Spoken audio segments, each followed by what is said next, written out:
Senhores telespectadores do canal 17, UniTV, muito boa tarde. Nesse momento, damos início ao programa Grupo Mônaco de Cultura, que vai ao ar todas as quartas-feiras neste horário. Neste primeiro bloco, temos a honra de receber como convidado o professor universitário, arquiteto e membro de diversas instituições culturais e personalidade das mais importantes em nossa cidade, Francisco Tomásco de Albuquerque. Boa tarde, professor Francisco. Boa tarde, Carlos Mônaco. A honra a que você se refere é uma honra mais para mim, que me sinto tão bem, vamos dizer, homenageado por você para fazer essa entrevista. Estou à sua disposição. Então vamos às perguntas, Francisco? Vamos. Você é natural da cidade de Ubá, Minas Gerais. Quando foi e os motivos de sua vinda para Niterói? Bem, o fato de eu ter nascido em Ubá foi um fato quase fortuito na minha vida, porque meus pais eram naturais da cidade de Recreio, na zona da Mata de Minas Gerais. E eles estavam construindo uma casa em Recreio, e a casa ainda não estava pronta. Então, por força do trabalho do meu pai, ele se mudou provisoriamente para Ubá, alugou uma casa lá, e lá eu nasci. Mas com menos de um ano de idade, eu já estava de volta, no caso, a Recreio. Eles já estavam de volta a Recreio. E em Recreio, eu morei 11 anos, e quando eu fiz 11 anos, eu saí e fui estudar em Leopoldina, porque Recreio não tinha ginásio. E em Leopoldina eu morei lá, depois meus pais se mudaram para lá também. Eu morei lá até 1957. De 58 em diante, eu fui estudar em Volta Redonda, aqui no estado do Rio. E nunca mais voltei a morar com meus pais, porque de Volta Redonda eu vim para o Rio, vim fazer o curso de arquitetura na Ilha do Fundão, e lá eu me encontrei com uma colega de turma, que veio a ser minha mulher, e que morava em Niterói. Então, ela que acabou me trazendo para Niterói. Estou aqui há praticamente 50 anos. E Niterói ficou enriquecido com sua presença aqui na cidade. Muito obrigado. É uma honra muito grande para nós, niteroenses, termos o professor Francisco entre nós. Muito obrigado. Sabemos que você participou de vários seminários e cursos de extensão. Poderia nos lembrar algumas de suas participações, Francisco? Olha, Mônaco, eu realmente já venho participando desses cursos, colóquios, seminários, congressos, etc., já há muito tempo. A lista é muito grande, mas eu vou citar os últimos, os mais recentes, porque são mais pertinentes a nossas funções, a nossa atuação mais próxima de nós, né? Eu sou muito ligado ao Museu Histórico Nacional, faço parte até da Associação dos Amigos do Museu Histórico Nacional no Rio de Janeiro, aqui na Praça 15. E lá eu já tenho participado de vários eventos, estou convidado para mais um agora, no fim dessa semana, e fiz um sobre museus e turismo. Foram 3 encontros, inclusive com participação de pessoas aqui da UF, do curso de turismo aqui da UF. Participei também do colóquio internacional interdisciplinar sobre a obra do paisagista Auguste Glaziou, que era um francês paisagista, e veio gente da França, dos Estados Unidos, da Alemanha, de várias partes ali no MEC. E eu tive a felicidade de constatar que o meu trisavô, o Frederico Guilherme de Albuquerque, que era um cientista também, um naturalista, um botânico, ele foi muito citado nesse colóquio, porque ele sempre foi mais conhecido na Europa do que no Brasil mesmo, né?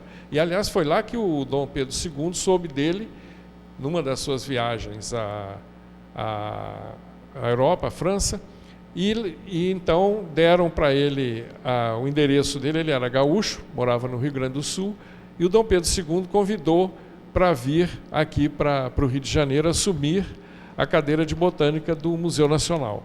Daí que a nossa família Albuquerque vem se localizar aqui. O Frederico Guilherme de Albuquerque era meu trisavô. Trisavô, né?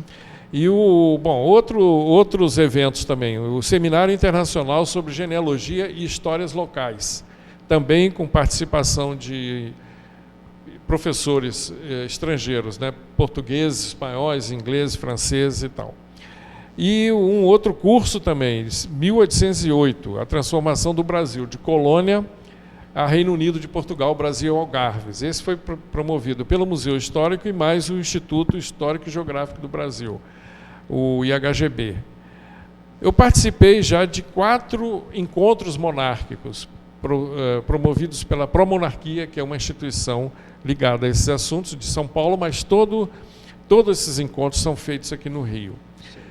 Promovi também, só para terminar, uma semana da reunião, a primeira reunião da família Tomasco, em Juiz de Fora, porque eu venho fazendo a genealogia da nossa família há muitos anos e localizei um parente na cidade de onde meus avós e bisavós vieram, lá no sul da Itália, o Giovanni Tomasco, e ele queria se encontrar com o máximo de descendentes da nossa família aqui. Então nós reunimos, a maior parte da família está radicada em Juiz de Fora, naquelas vizinhanças. Então fizemos um almoço lá que foi muito concorrido, tinham mais de 100 participantes. Você aqui é muito respeitado como um dos grandes estudiosos da genealogia. Todos nós aqui na cidade sabemos e respeitamos o seu belíssimo currículo. Obrigado. Francisco, você faz parte de diversas instituições culturais em Niterói, no Brasil e também no exterior. Poderia nos citar algumas delas? Bom, eu sou fundador, inclusive, de algumas dessas instituições, né?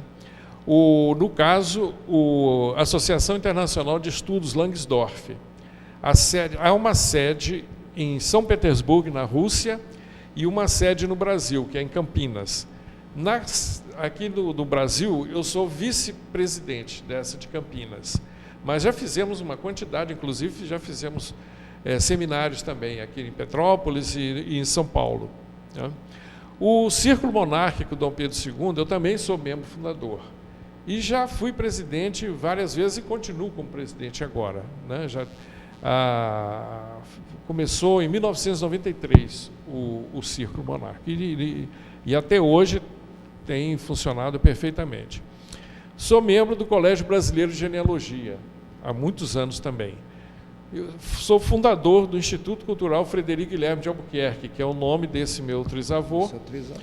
Porque nós achamos que era interessante ter uma instituição por trás disso, em vez de nós estarmos fazendo as coisas, as pesquisas só como pessoa física. A pessoa jurídica do Brasil tem mais valor que a pessoa física. Então nós montamos uma pessoa jurídica com essa instituição, com o nome dele, né? Uma instituição com o nome dele. Sou membro do Instituto Histórico e Geográfico de Niterói há muitos anos. Fui convidado a participar pelo Dr. Miguel Freitas Pereira, quando era presidente o Dr. Edmo Rodrigues Luterbar.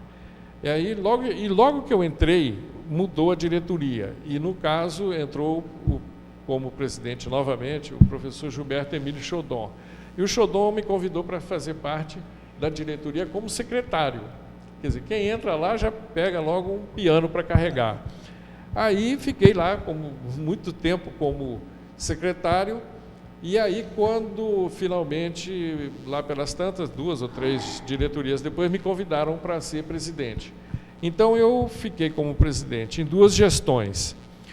A primeira... É exatamente isso que eu iria lhe perguntar. A primeira porque eu lembro, acompanhei a gestão, você como presidente do Instituto Histórico, com belíssimas iniciativas, né? E falando no Instituto Histórico e Geográfico de Niterói, professor Francisco, nós queríamos saber qual é a cadeira que você ocupa e também o seu patrono, e fale também um pouco das suas gestões como presidente. Pois é.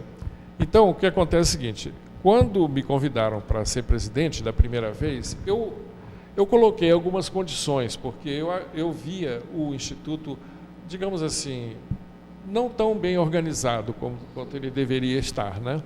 E eu já vinha com essa bagagem de outras instituições funcionando bem melhor, e eu falei, bom, escuta, eu posso até assumir como presidente, mas eu vou colocar algumas questões aqui, algumas condições, para dar uma revitalização ao Instituto Histórico e Geográfico de Niterói. E os sócios concordaram, e eu então, entre outras coisas, primeiro organizei o arquivo, praticamente não existia um arquivo consultável, né? Organizei uma tabela de cadeiras, instituí as cadeiras com seus patronos, que não existia também. Logo veio a comemoração dos 25 anos, né, o Jubileu de Prata do Instituto Histórico. Então fizemos uma grande reunião, foi até no Museu do Ingá. E promovi um painel com fotos, isso deu muito trabalho, porque muitos sócios fundadores, principalmente, já tinham falecido. O Jubileu de Prata do Instituto Histórico e Geográfico de Niterói foi realizado por ocasião da primeira gestão. E para organizar esse quadro de fotografias, deu muito trabalho, porque muitas pessoas já tinham falecido, e algumas faleceram sem deixar descendentes. Quer dizer, tinha um padre que não deixou descendente, né? Que também não é absurdo, alguns deixaram, né? Mas o fato é o seguinte, então nós conseguimos realizar isso, e daí é que surge a cadeira patronímica. A minha é do Jorge Henrique Barão de Langsdorff, von Langsdorff. O nome em alemão é Georg Heinrich Freiherr von Langsdorff, porque eu estava, nessa ocasião, levantando a genealogia do Barão de Langsdorff. Esse trabalho me foi solicitado pelo professor José Raimundo Martins Romeu. Chegaram aqui na UF dois professores, um russo de São Petersburgo, mas fala português, né? Que é o Boris Nikolaevich Komissarov, e um outro professor da Universidade de Brasília. E eles estavam procurando um genealogista que pudesse fazer o levantamento dos descendentes do Langsdorff, de um dos filhos do Langsdorff, que ele deixou aqui no Brasil quando ele voltou para a Alemanha. E eu, então, vamos dizer assim, gratuitamente, né? Não cobrei nada, foi só uma oportunidade, até foi muito boa, foi muito prazerosa, deu muito trabalho. Foram 4 anos de pesquisa, levantando cerca de 1.500 pessoas, entre pessoas vivas e mortas. E eu, então, publiquei esse trabalho, porque nisso mudou a reitoria da UF, e um reitor novo que chegou lá e não se interessou em publicar, já não estava mais lá o professor Raimundo, né? E eu, então, com o meu próprio dinheiro, publiquei. E esse livro, hoje, ele já está em bibliotecas até muito importantes no mundo afora, aqui no Brasil em várias, né? Então, está na Biblioteca do Congresso, nos Estados Unidos, tem bibliotecas alemãs também, russas, apesar de estar escrito em português. E sendo que esse Boris Komissarov está tentando fazer a tradução do português para o russo. Nós tivemos aqui muitos trabalhos feitos na Rússia sobre o Langsdorff, e ele traduziu para o português. Agora está invertendo. Ele está tentando fazer isso no Centro de Estudos Luso-Brasileiros, que é o único lugar na Rússia onde se ensina português, que é lá em São Petersburgo, e até eu sou sócio correspondente dele. Você deve ficar muito orgulhoso de ter como patrono no Instituto Histórico Geográfico de Niterói uma figura como Langsdorff. Com certeza. O Langsdorff, o Barão de Langsdorff, ele é de uma importância incrível na história do Brasil. E agora, recentemente, repetiram uma exposição no Centro Cultural do Banco do Brasil, de São Paulo e aqui no Rio. Voltaram a fazer. Só no Rio já fizeram 3 exposições sobre ele. E em São Paulo, 3 ou 4. E na sua presidência no Instituto Histórico, foram 2 gestões? Foram 2 gestões, né? Uma é de novembro de 97 a novembro de 99. E depois, aí houve um interregno do Salvador Mata e Silva. Depois, novembro de 2003 a novembro de 2005. Mas eu nunca deixei de participar, porque, inclusive, agora participo como vice-presidente, né? Eles não me soltam, não. Eu sei. Quem é bom de carregar piano lá, eles não deixam. E em relação às instituições culturais estrangeiras? Bom, estrangeiras, eu tenho 3 aqui que eu reputo de uma importância muito grande, pelo menos para mim. Uma é o American Museum of Natural History. Eu não gosto só de história que a gente conhece, eu gosto também de história natural. Sempre gostei muito. E me liguei ao Museu Americano de História Natural de Nova York, inclusive já visitei também lá, né?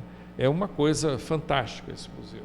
Então, os museus americanos, de um modo geral, são assim, uma coisa espetacular. Maravilhosa. Mas esse especificamente é um dos mais antigos, né?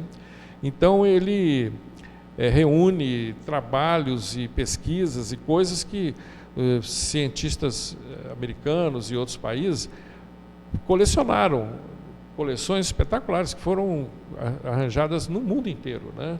Às vezes até com morte dos pesquisadores.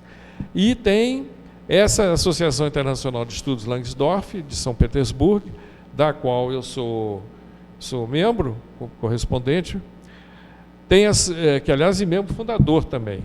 E o British Museum Society, eu sou membro associado, de Londres. Também eu recebo publicações deles e tudo mais. E uma ordem militar e hospitalar de São Lázaro de Jerusalém, da qual eu sou comendador, e me mandaram recentemente um novo diploma como delegado em Niterói. E a sede é em Boigny, na França. Então essas são as principais, mas tem outras também. É um currículo belíssimo, né? É. Francisco, você poderia nos lembrar algumas de suas palestras e também onde as realizou? Olha, também das mais atuais para as mais antigas, né? Eu, com as comemorações dos 200 anos da chegada da família real portuguesa ao Brasil, eu fui solicitado a apresentar várias palestras, focalizando esse assunto de vários ângulos, né? Então, o nosso círculo monárquico participou ativamente dessas comemorações. Inclusive, foi a única instituição de Niterói que aparece nos catálogos do Rio. No Rio de Janeiro, o nosso círculo monárquico foi a única instituição que esteve presente às comemorações mesmo do Rio, né? Então, o que é que nós fizemos aqui? Primeiro, nós fizemos uma pesquisa muito grande sobre a presença do Dom João VI aqui no que se chamava na época Praia Grande. O nome Niterói é um nome bastante recente. Então, o Dom João VI veio aqui pela primeira vez. Consta dos livros de Niterói que ele teria vindo aqui 2 vezes só, em 1816 e 1819. Mas nós tivemos notícia que ele teria vindo 3 vezes. E nós procurávamos nos arquivos aqui da Câmara, lá no Rio, no Arquivo Nacional, para todo lado, e não achávamos essa 3ª vez. Até que eu me lembrei de um fato que foi o seguinte: na época da revolta da Armada, Niterói, que era a capital do estado do Rio, teve que ser transferida para Petrópolis, por causa dos bombardeios aí na Baía de Guanabara.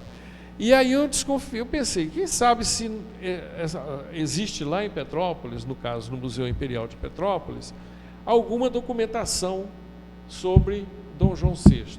E aí eu e 2 historiadores que estavam nos ajudando na época, participando também lá pela Câmara Municipal, localizamos essa documentação. E, na verdade, o que todo mundo pensava que 1816 tinha sido a primeira vez, ficou comprovado que foi a segunda. A primeira foi em 1815, que ele já tinha vindo aqui antes. Quando ele voltou em 1816, por força do falecimento da mãe dele, da Dona Maria I, ele estava de luto e muito triste, e o general Bedford sugeriu que ele viesse passar uns dias aqui na Praia Grande, para descansar um pouco a cabeça e tal. Ele veio, e nisso, os moradores do lado de cá da Bahia, aqui ainda não existia nada, nem cidade, nem vila, nem nada. Eram moradores assim, um era sitiante, o outro era fazendeiro e tal. Eles fizeram um abaixo-assinado pedindo ao rei que montasse aqui uma vila com serviço da justiça. Por quê? Porque tudo que tinha que ser resolvido através de uma compra e venda, de documentação de cartório, não sei o quê, eles tinham que atravessar a Baía de Guanabara. E atravessar a Baía de Guanabara em 1815 não é atravessar hoje, né? Era bem complicado. Então, o Dom João resolveu concordar com essa solicitação e chamou o José Clemente Pereira e montou a Vila Real da Praia Grande. Então aí é que começa a vida realmente como urbis organizada. Até então não existia nada, era uma mera zona rural. Aí o Zé Clemente contrata o projeto foi a primeira cidade brasileira a ter um projeto feito em prancheta por um engenheiro, né? E então montaram a Vila Real da Praia Grande. E em 1819 ele voltou aqui para uma comemoração. A Câmara já estava funcionando, a cidade já estava se organizando, e eu fiz essa pesquisa, e dessa pesquisa também surgiu um outro livro. São Domingos. Né? São Domingos, berço histórico da Vila Real da Praia Grande e da Imperial Cidade de Niterói. Aí sim, já tinha o nome de Niterói, já tinha passado a chamar Niterói. E foi a capital da província inicialmente e depois a capital do estado. Perfeito. Francisco, fale-nos a respeito do ciclo monárquico Dom Pedro II, onde és membro fundador e atual presidente. E também eu gostaria de saber se há alguns projetos em relação ao círculo monárquico. Sim. O círculo monárquico é composto de pessoas do maior nível, do maior gabarito aqui em Niterói. Infelizmente, o sistema monárquico de governo, no caso monárquico parlamentarista, nós não advogamos a monarquia absolutista, né? Nós advogamos o retorno, que seria muito vantajoso para o Brasil, da monarquia parlamentarista, que já existia na época do Dom Pedro II. E quem instituiu foi o Dom Pedro I. Muito bem. Então, o que acontece? Nós gostaríamos muito, você quer saber dos nossos projetos, né? Então, nós fizemos, primeiro, um levantamento histórico para reconstituir em maquete o prédio que pertenceu ao Dom João VI, aqui no Largo de São Domingos. Esse palacete foi doado a ele por Tomás de Andrade. Era um capitão muito rico, e o Dom João VI ficou hospedado aí algumas vezes, e ele lá pelas tantas resolveu doar ao Dom João VI, assim como a Quinta da Boa Vista também foi doada a ele. Ele, quando chegou aqui, ele não tinha nenhum imóvel dele, né? Mas era o rei e as pessoas queriam beneficiá-lo, passaram a doar essas coisas para ele. Esse palacete durou até 1905, 1906.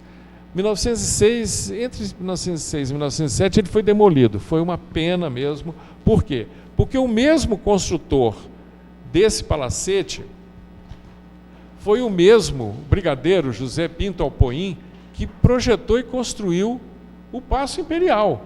Então nós tínhamos aqui um prédio com a mesma importância, histórica e arquitetônica do Paço Imperial, e lá no Rio, lógico, né, conservaram o Paço, e o IFAM até fez uma belíssima reforma ali no que se chamou depois Praça 15, e nós aqui foi demolido um prédio como esse, e no local tem lá uns botequins, umas coisas bem horrorosas.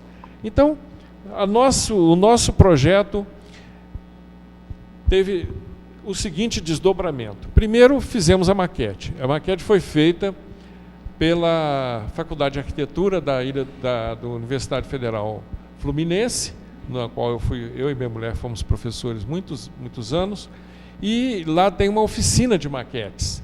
E essa maquete durou cerca de 9 meses para ficar pronta, coincidentemente, né? 9 meses para nascer. Ela já foi exposta na Câmara Municipal. Essa foto aqui é uma grande exposição que foi feita na Câmara, e mais a maquete, mais 20 banners contando essa história toda que eu estou alinhavando aqui muito rapidamente. Depois foi exposta na Academia das Agulhas Negras, isso tudo por conta dos 200 anos da chegada da família real portuguesa. Depois foi exposta no Museu do Ingá, e atualmente está conservada na oficina de maquetes da Unipli, lá com o professor Conte Bittencourt, né? Então, nós fizemos essa maquete, fizemos esse livro, fizemos um apelo à Casa da Moeda para que cunhasse a primeira medalha. Dentro da Casa da Moeda funciona o Clube da Medalha do Brasil. E o Clube da Medalha, ele reúne sugestões de medalhas num ano para produzir as medalhas no outro ano, né? Então eu sugeri a cunhagem dessa medalha comemorando os 190 anos da fundação da Vila Real da Praia Grande. Ela foi feita em ouro, prata e bronze. Realmente seria uma entrevista de um dia, porque o professor Francisco tem muitas histórias. Por sinal, eu tive um orgulho muito grande de recentemente lançar esse livro, São Domingos, berço histórico da Vila Real da Praia Grande, né? Da Imperial Cidade de Niterói, no Calçadão da Cultura, um livro que foi editado em 2008 pela editora Nit Press e que teve uma grande repercussão pelo belíssimo trabalho. E eu queria agradecer a presença do professor Francisco, né? E dizer que nós ficamos muito felizes com a sua presença, professor Francisco.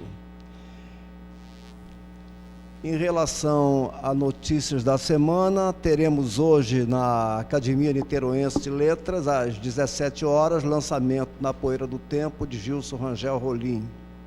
Dia 12, na Câmara Municipal, o Instituto Histórico e Geográfico de Niterói e a Associação Fluminense de Belas Artes convidam para a solenidade e entrega da medalha Joaquim Nabuco em homenagem ao centenário de morte. Também teremos uma caravana que irá visitar Cantagalo e levará um bom público ao município, sendo que o ônibus especial sairá do Calçadão sábado às 8 horas da manhã. Muito obrigado, professor Francisco, pelas suas palavras. Mônaco, eu é que agradeço a extrema gentileza de você ter me convidado. E eu só queria terminar mencionando o seguinte: nós estamos promovendo um abaixo-assinado, quer dizer, para ver se ou a Prefeitura ou o Estado constroem uma réplica desse casarão, novamente ali no Largo de São Domingos, para montar ali um museu histórico de Niterói, que não existe, nós não temos um museu histórico na cidade, né? E também para fazer funcionar nesse museu, nesse prédio, o Instituto Histórico de Niterói e o Cenáculo Fluminense, que são duas das mais importantes instituições históricas aqui de Niterói, que não tem pouso certo, né? A gente fica de favor aqui, favor ali. Então eu gostaria de terminar mencionando Voltaremos futuramente essa a falar campanha no assunto. Obrigado. Muito obrigado pela presença.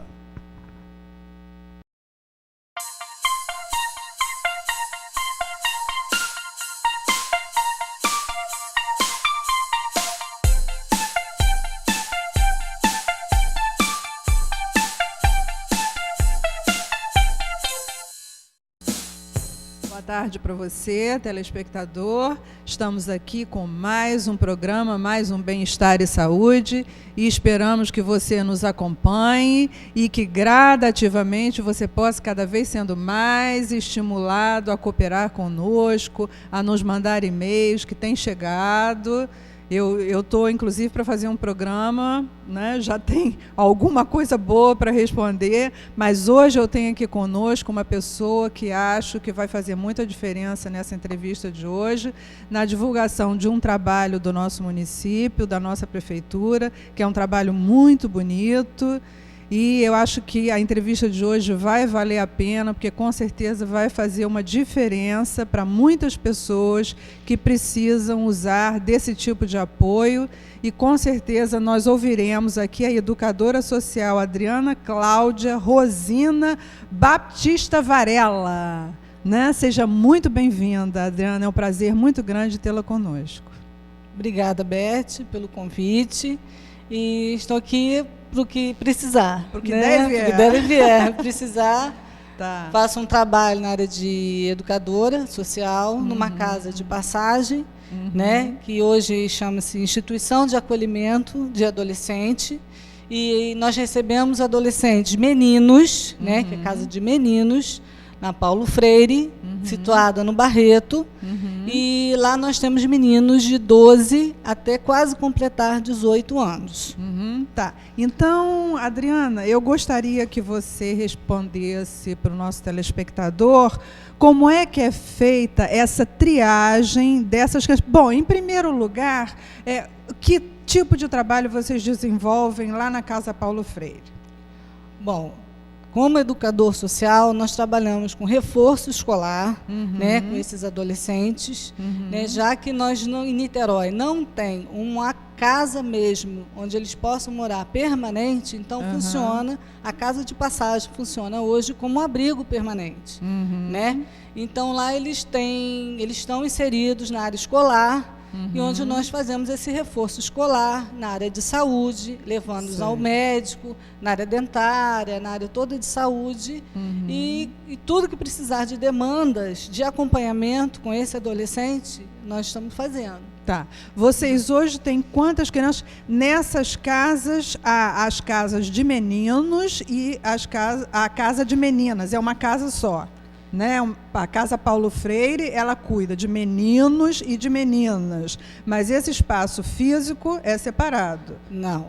A casa existe no centro aqui de Niterói, na Coronel Gomes Machado. É a das meninas. Casa das meninas. Tá. Em que abrigam meninas. Abrigam meninas. De que idade a que idade? Desde bebê de 3 meses até quase 18 anos. Até quase 18 anos. E nós recebemos meninos de 12 anos até quase 18 anos. Tá. Porque quando ele completa 18 anos, ele é inserido no centro de Niterói, tem uma casa onde chama-se Florestan Fernandes, e que ele é acolhido ali como moradia. Entendeu? Tá, o Florestan Fernandes é uma outra casa, então, que vai dar esse apoio às pessoas, mas já da idade de 18 anos para frente. Isso, perfeitamente. Não é isso? Quer dizer, vai seguir com esse acompanhamento, com esse apoio. Perfeitamente. Correto? Correto.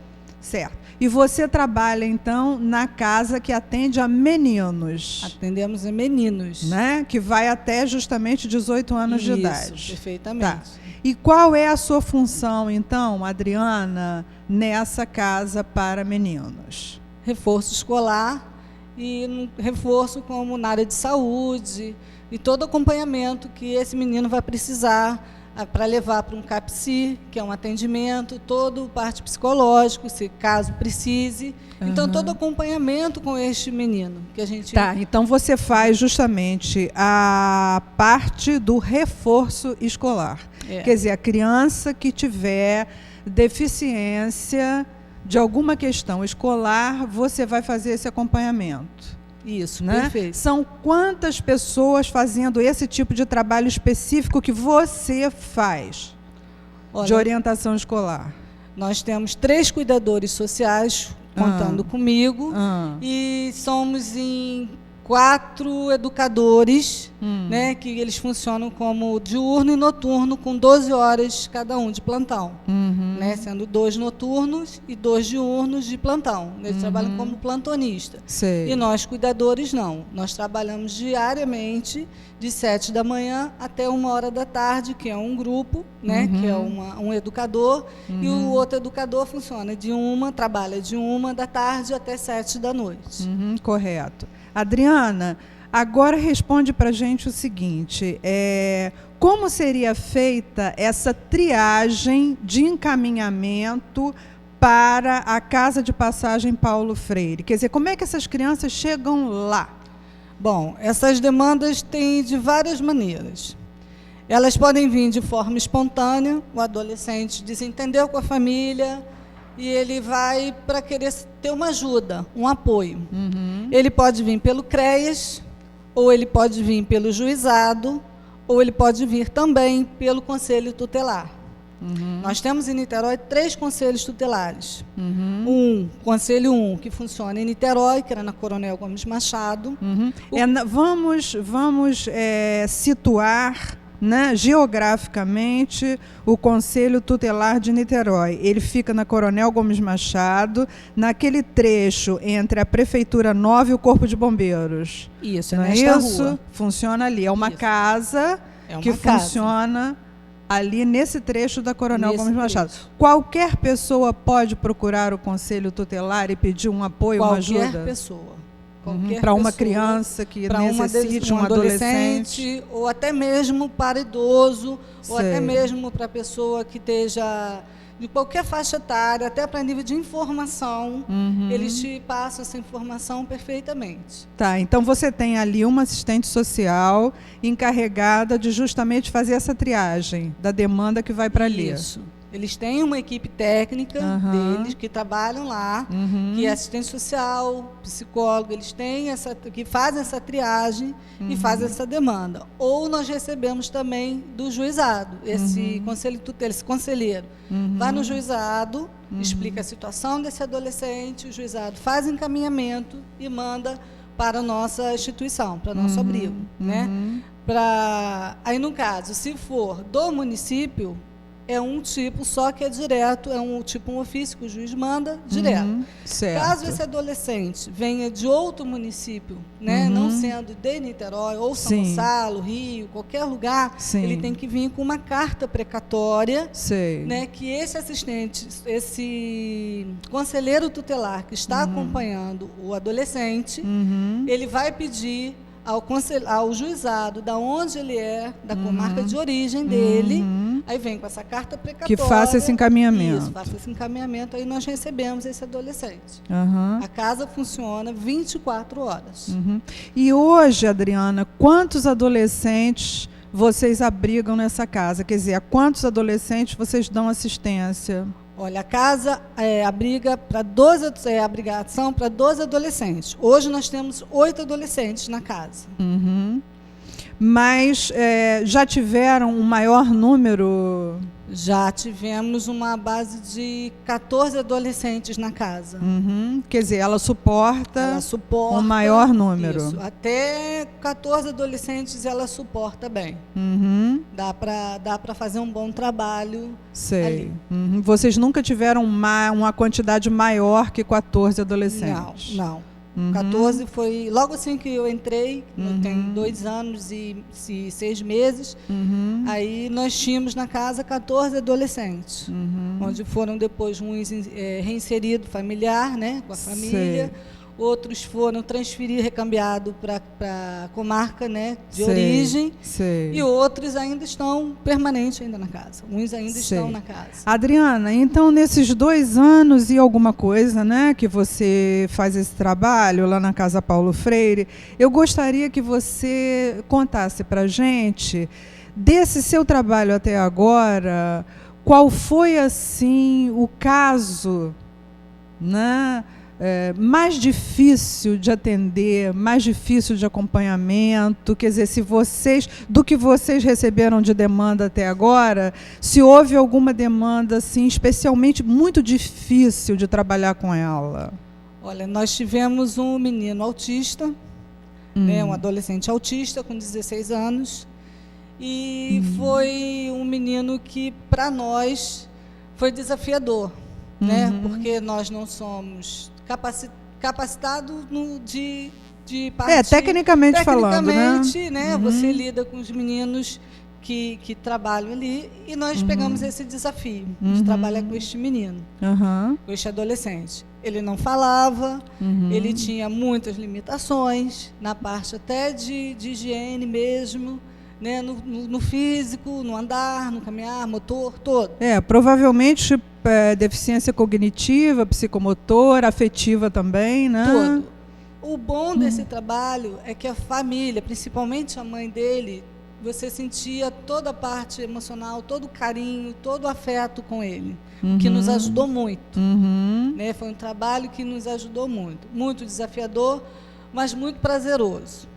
Porque ele ficou durante 4 meses na casa, E nesses 4 meses, vocês conseguiram, de alguma forma, melhorar um pouco esse quadro, ajudar para uma interação melhor dele com tudo, à volta dele? Quer dizer, como é que foi isso? Com certeza, nós tivemos um bom sucesso ali, um sucesso assim, tremendo, porque desafiador no grupo todo da casa, tanto para os outros meninos que estavam, né, como para nós profissionais.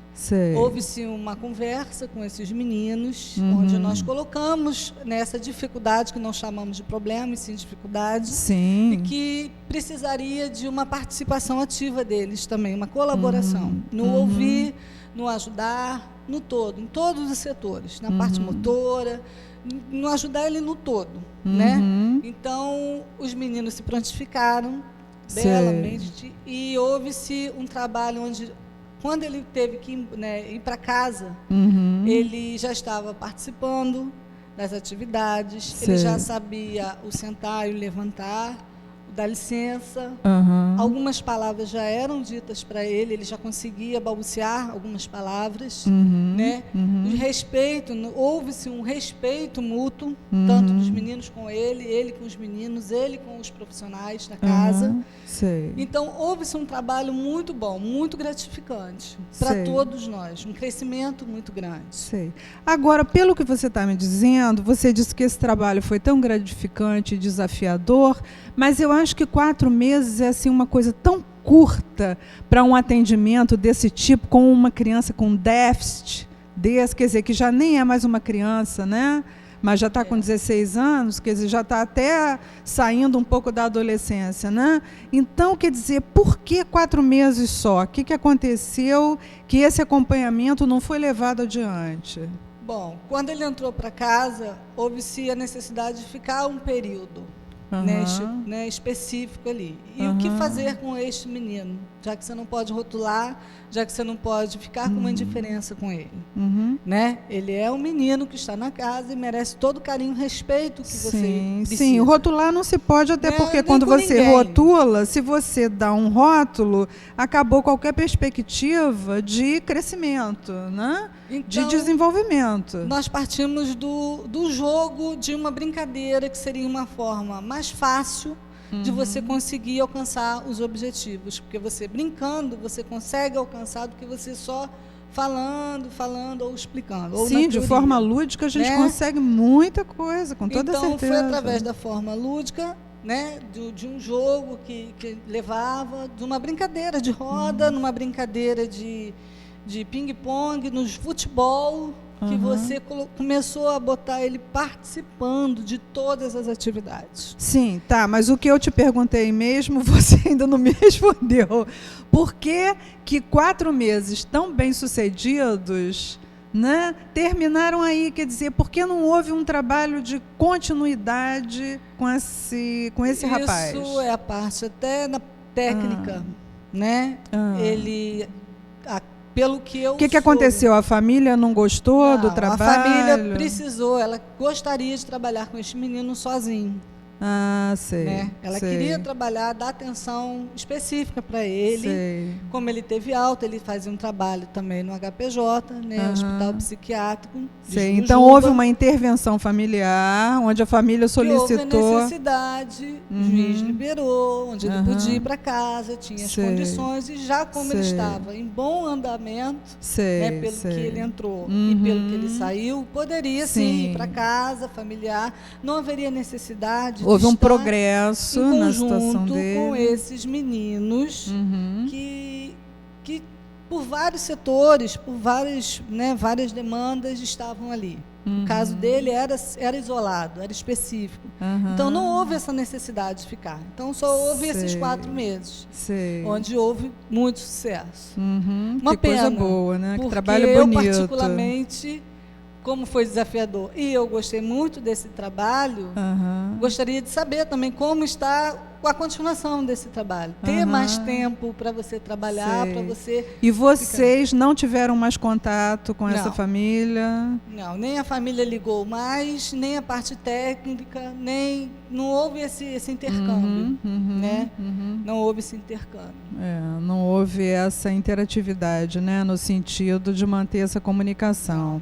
Não, e Adriana, e hoje, das crianças que vocês têm lá, que tipo de dificuldade vocês têm na maioria dessas crianças? Principalmente ligação a drogas.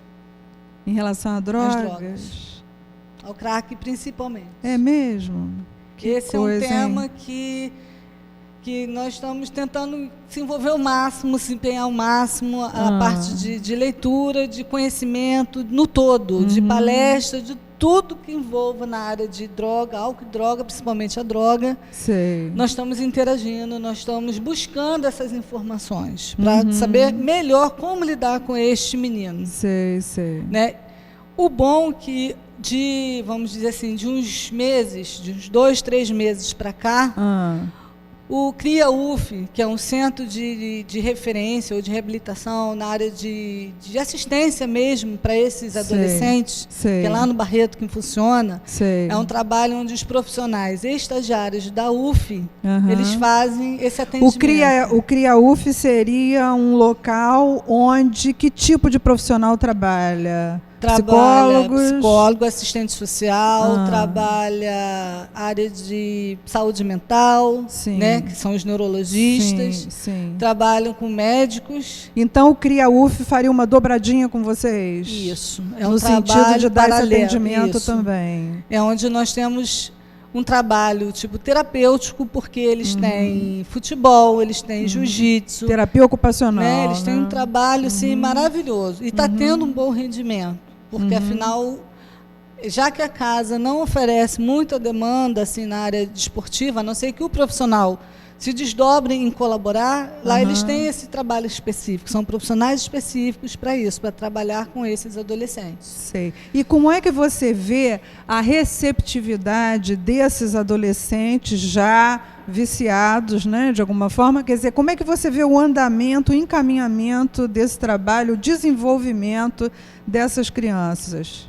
Quando os meninos, nós não podemos obrigá-los. Lógico. Né? Nós não podemos obrigá-los. Mas os que estão participando, eles estão tendo mais calma, mais paciência, no falar, no ouvir, e é onde o respeito com o profissional, que antes não tinha muito, e hoje já se tem esse respeito, esse diálogo. Então está sendo uma parceria muito boa. Que coisa boa. É muito bom a gente poder divulgar aqui que o nosso município desenvolve um trabalho desse tipo. Pena que eu acho que a demanda ainda é em relação ao que a gente sabe da realidade do nosso município e do contexto do estado do Rio de uma maneira geral, né? Quer dizer, é pena que a demanda, eu acho que ainda é muito pequena, né?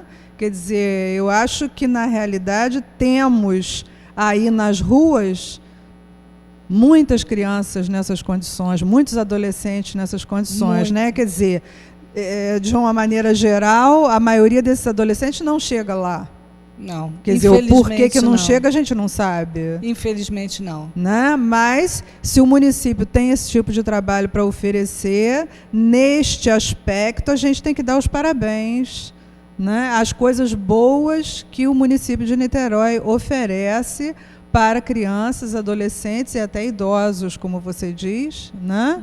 Porque é um trabalho bem feito, é um trabalho de acompanhamento, né? Com certeza, com bastante orientação, né? Multidisciplinar, com um atendimento muito orientado e que eu vejo que seja uma coisa de extrema importância, né? Para a nossa população. Então, a gente aqui tem muita preocupação de divulgar o que Niterói tem de bom e o que nós podemos aproveitar no nosso município para a nossa qualidade de vida. E eu acho que esse trabalho é um trabalho belíssimo, que merece constantemente divulgação. E nós estaremos aqui sempre dispostos a divulgar os bons trabalhos. Né? Eu quero, inclusive, que você leve, né, provavelmente quem coordena esse trabalho é uma assistente social. Isso. Não é? Que você leve ao pessoal que coordena esse trabalho, que nós estamos de portas abertas, tá, para recebê-los, no sentido de divulgar melhor o trabalho, né? Do que a gente puder fazer também para colaborar, a gente está aqui de braços abertos, viu, Adriana? E eu quero dar, acima de tudo, os parabéns a você pela beleza do trabalho, por ver que você é uma pessoa que também tem essa vontade de contribuir para o bem comum, né? Uma pessoa muito aberta, muito afetiva, e que eu acho que está fazendo a sua parte, né, de uma forma muito bonita, muito dedicada, e eu fiquei encantada com as coisas que você revelou aqui para a gente, pelo seu trabalho e pelo trabalho da equipe que, junto com você, né, faz vamos dizer assim, uma coisa tão interativa, tão preciosa e tão bonita. Tá? Então, a gente já vai chegando no finalzinho do nosso programa. Eu peço a você que fique aqui me fazendo companhia, que eu vou divulgar ainda um outro trabalho também desse tipo, que eu tenho falado muito aqui, que é o trabalho da ACAP, e daqui a pouco eu vou pedir suas considerações finais, mas eu gostaria que você ficasse aqui me fazendo companhia. Tá Tá muito bom? obrigada. Olha só, gente, eu quero mais uma vez falar também desse trabalho que eu tenho me empenhado muito e continuarei me empenhando da forma que for possível, né, na minha participação na divulgação da ACAP, do trabalho da ACAP. O trabalho da ACAP é uma coisa maravilhosa, né? A ACAP é a Associação dos Colaboradores e Amigos dos Pacientes Especiais. É uma instituição beneficente que funciona como uma casa-lar. E ela abriga e assiste atualmente a 29 pessoas com déficit intelectivo. Desenvolve um trabalho multidisciplinar em 3 âmbitos: atendimento médico, psicoterapêutico, assistencial e comunitário. Os profissionais envolvidos executam diversas modalidades de atendimento, como oficinas terapêuticas e de trabalho, atendimentos individuais ou em grupo e lazer assistido, apontando para uma concepção em saúde mental.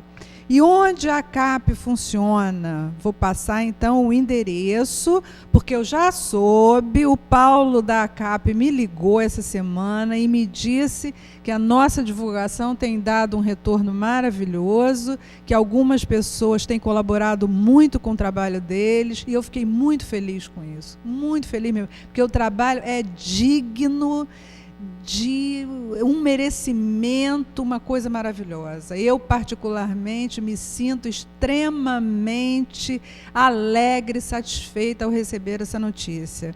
Então, gostaria de deixar mais uma vez o endereço da ACAP, para que você que queira fazer um trabalho voluntário ou ajudar a ACAP de alguma forma, possa fazê-lo. O endereço é Avenida 12, número 1, loteamento Mar Alegre, Piratininga, Niterói. O telefone da ACAP, 2619-2230. 2619-2230. E-mail, acap.especiais@globo.com. Vou dizer novamente o e-mail, acap.especiais@globo.com. Gente, então, eu trouxe aqui hoje alguns e-mails para responder, mas nosso tempinho já vai terminando. Então, vamos ver se na semana que vem eu consigo responder alguma coisa. Adriana, vou pedir então suas considerações finais para o nosso telespectador. E agradecendo mais uma vez a participação tão bonita e tão útil para a nossa Niterói. Bom, em primeiro momento, eu queria agradecer pelo convite, né, para a gente divulgar esse trabalho, né, do que é você trabalhar com esses adolescentes, né, como você trabalha, como eles chegam, e agradecer também essa parceria que esse o CRIA-UF faz conosco ou com a comunidade. Não é só com a Casa de Passagem Paulo Freire. Tá. Eles trabalham principalmente com a comunidade de baixa renda. Tá, nós é que agradecemos, tá? Foi um prazer muito grande tê-la conosco. E para você que nos assistiu, meu beijo carinhoso. Até a semana que vem.